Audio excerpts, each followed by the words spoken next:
Blessings. Welcome to today's Law Enforcement Daily Devotional. Today we're in 2 Kings chapter 20. Then we jump over to 2 Chronicles chapter 32 and we read verses 24 through 33. Then we went to Isaiah and read chapters 38 and 39. I hope you're able to read all these today.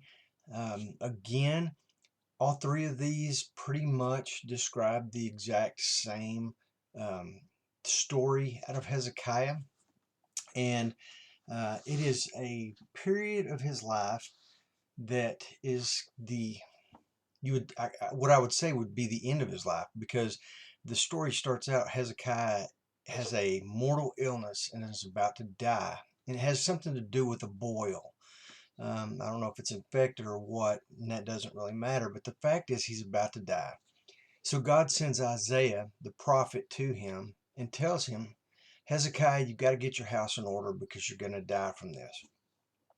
So Hezekiah, who I told you a couple days ago is one of my favorite characters in the Bible, if he had died right there, man, his legacy would have been wonderful, would have been great. Now, I'm not saying that if I had been in that situation and God said you're going to die, I wouldn't have gone, okay, whatever.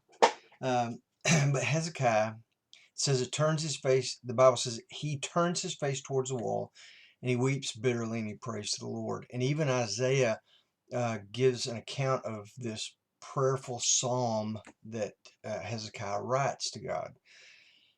And God hears him and tells Isaiah to relay to Hezekiah, okay, I've heard your prayers. I'm going to add 15 years to your life.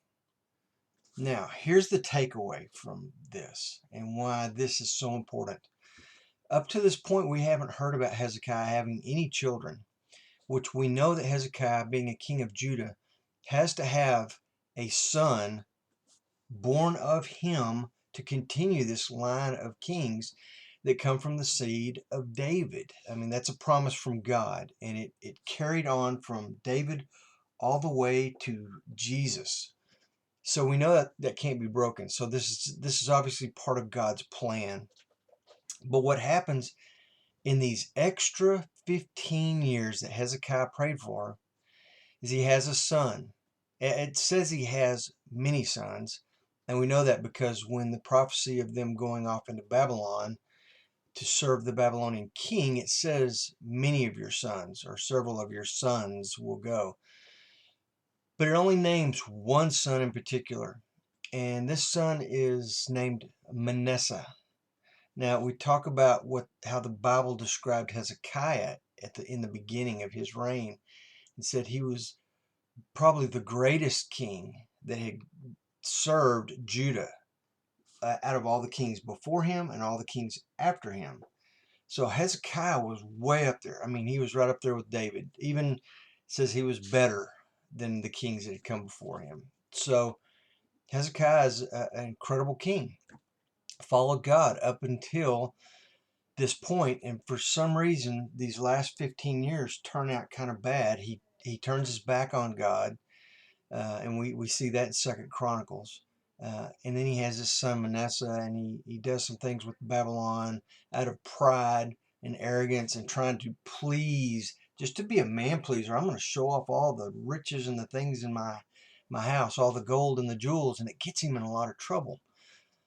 But this son Manasseh that's going to come out of these 15 years, we're going to see this probably tomorrow when we get started reading about Manasseh. But remember, Manasseh comes from a king that was the best king Judah had. Now, you wonder what King Hezekiah passed on to his children and how he taught his children. Because even in his prayer that I mentioned earlier that's found in Isaiah, in chapter 39, verse 8, Hezekiah's prayer includes this verse. It says, I'm sorry, in chapter 38, verse 19, I went down too far.